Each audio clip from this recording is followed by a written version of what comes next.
عورت پر حج کی فرضیت کے کیا شرائط فقہا نے نقل کی ہے؟ چنانچہ عورت پر حج کی فرضیت کے شرائط وہی ہے جو مردوں کے لیے ہے، صحیح سالم ہونا، تندرست ہونا، مالی وسعت وغیرہ کا ہونا۔ البتہ عورت کے لیے مزید شرط فقہا یہ لکھتے ہیں کہ وہ اپنے حج کے اخراجات کے ساتھ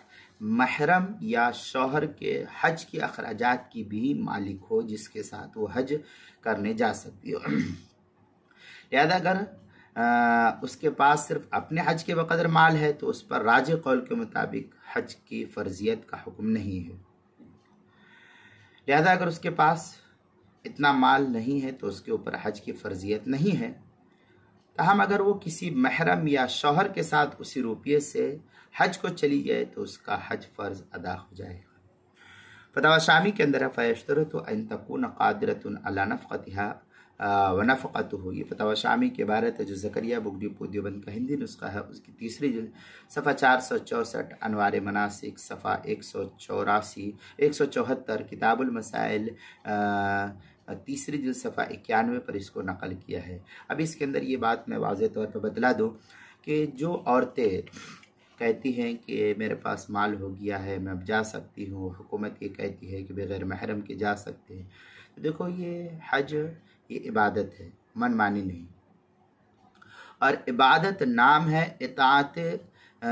خداوندی کا، اطاعت رسول کا۔ اب اللہ اس کے رسول کی طرف سے حکم یہ ہے کہ تمہارے پاس مال کی وسعت تو ہے لیکن محارم نہیں ہے، شوہر نہیں ہے،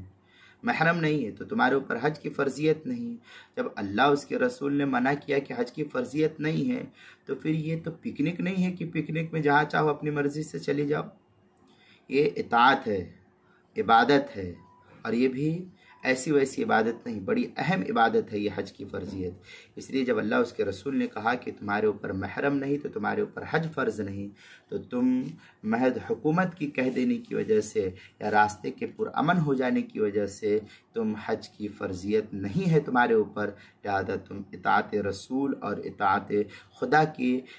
نسبت کو دیکھتے ہوئے جب تمہارے اوپر اللہ نے فرض نہیں کیا، اللہ کے رسول کی طرف سے کوئی حکم نہیں ہے، تو تم صرف مال ہو جانے کی وجہ سے تنہا یہاں پر سے حج کے لیے چلے جانا تمہارے لیے جائز نہیں ہے۔ حکومت کی سطح پر جو کہا جاتا ہے کہ کیا نام ہے،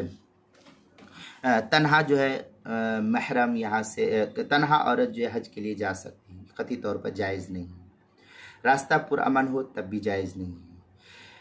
اسی طریقے سے بعض لوگ کہتے ہیں کہ میرا بیٹا سعودی میں رہتا ہے، ایک بیٹا یہاں انڈیا میں رہتا ہے، یہاں سے جو ہے مجھ کو ہوائی جہاز میں بیٹھا دے گا اور وہاں جا کر کے دوسرا میرا اتار لے گا بیٹا، تب بھی آپ کے ذمہ حج فرض نہیں ہے، یہ گنہگار ہوں گے۔ آپ وہاں جا کر اپنے بیٹے کے ساتھ حج کریں گے تو وہ تو حج ہوگا، لیکن جو راستے کا جو سفر آپ نے کیا ہے یہ اس صورت میں آپ گنہگار ہوں گے، یہ اللہ اس کے رسول کے حکموں کی نافرمانی ہوئی جس کا آپ کو گناہ ہوگا۔ آپ کے ذمہ حج کی فرضیت اسی وقت ہے جب آپ کے ساتھ